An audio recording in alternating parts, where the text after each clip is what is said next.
L'homme français est allé encore plus loin. Il a inventé un matériau plus efficace et ne contenant que 5% de polyacrylate de potassium. Nous voici dans le sud de la France, dans le petit village d'Éoz, dans le Gers. C'est ici qu'habite Philippe Wacky di Giorno, l'inventeur de ce produit appelé Polyter. Aussi incroyable que cela puisse paraître, ces granules permettent non seulement de retenir l'eau à la racine des plantes, mais aussi de leur apporter tous les éléments nutritifs favorables à leur croissance. Pour la première fois, Philippe Wacky di Giorno a accepté de nous révéler les 3 ingrédients qui composent son matériau. D'abord, et majoritairement, de la cellulose, c'est-à-dire de la fibre végétale. Ensuite, de l'engrais organique mélangé à 5% de poudre de polyacrylate de potassium. Pendant la durée de vie du polyter, 5 ans en moyenne, la plante va faire corps avec celui-ci. Les racines vont spontanément s'enrouler autour du produit gorgé d'engrais et l'entraîner de plus en plus profondément dans le sol. Les racines vont se greffer et on voit bien là, d'une façon évidente, qu'il y a association entre la plante et le polyter.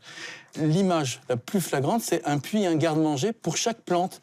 Et en plus, c'est un garde-manger avec un réfrigérateur. Parce que la particularité du polyter, c'est que ça baisse la température du sol. Et comme ça, la plante, elle n'a aucun stress.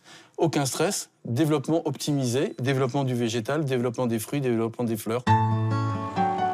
Un test grandeur nature vient d'être lancé sur la variété phare de cette exploitation horticole, le Dipladenia.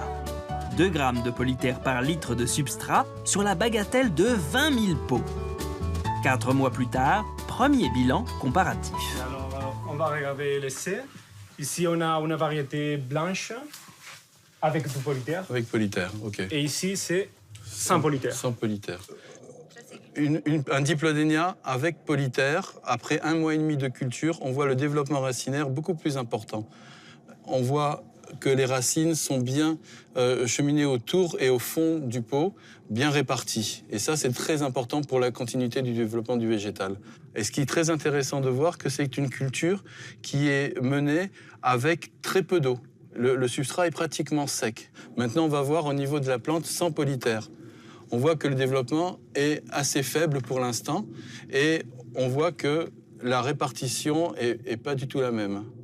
Beaucoup plus faible. Voilà, c'est plus en surface là que ici, il y a pratiquement pas encore de développement racinaire. Que là, on a déjà un chevelu qui se développe d'une façon homogène. Mais la motivation principale de cet agronome, c'est d'avoir élaboré un produit qui favorise également la croissance des plantes sur des sols très arides ou sur des sols toxiques sur lesquels plus rien ne pousse. C'est réellement fantastique d'être à la base d'une technologie qui peut réellement, surtout ce qui m'importe le plus, changer la vie de millions d'hommes et de femmes. Et ça, c'est la chose qui m'émerveille encore plus. Parce que le végétal doit être vraiment la base angulaire du développement, surtout dans les pays comme l'Afrique, l'Asie et l'Amérique du Sud, parce qu'ils ont beaucoup de problèmes maintenant au niveau de réchauffement climatique. Et Polyter peut vraiment changer réellement les données et faire mentir ceux qui disent qu'on va contre le mur. Direction la Nouvelle-Calédonie, où grâce à l'hydro-rétenteur fertilisant de Philippe Wacky di Giorno, les agriculteurs découvrent qu'ils peuvent accroître leur rendement tout en économisant l'eau. C'est le cas de Thierry Akinaga, l'un des plus gros producteurs d'agrumes de l'île qui l'utilise depuis peu. Bonjour Thierry. Aujourd'hui, il montre les résultats qu'il a obtenus grâce au produit à David Garrigou, le représentant qui lui a vendu. Donc il y a 7 mois, vous avez planté sans arrosage et du coup, vous avez mis en terre avec le polyter gonflé. On les a arrosés à peu près 2 fois après les avoir plantés, à 10 jours d'intervalle. Et depuis, on n'a pas réarrosé et les arbres sont toujours là, vous voyez.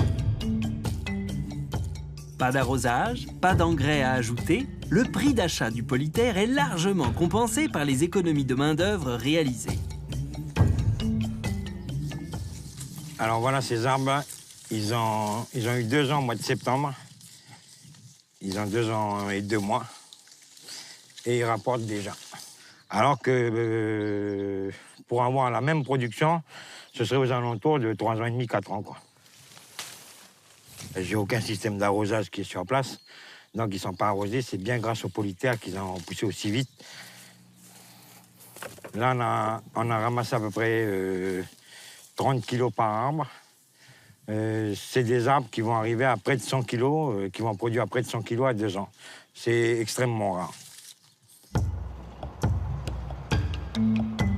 En Nouvelle-Calédonie, depuis 2012, le produit de Filippo Acchi di Giorno est également utilisé au sud de l'île, sur les sols de ces anciennes mines de nickel où plus rien ne pousse.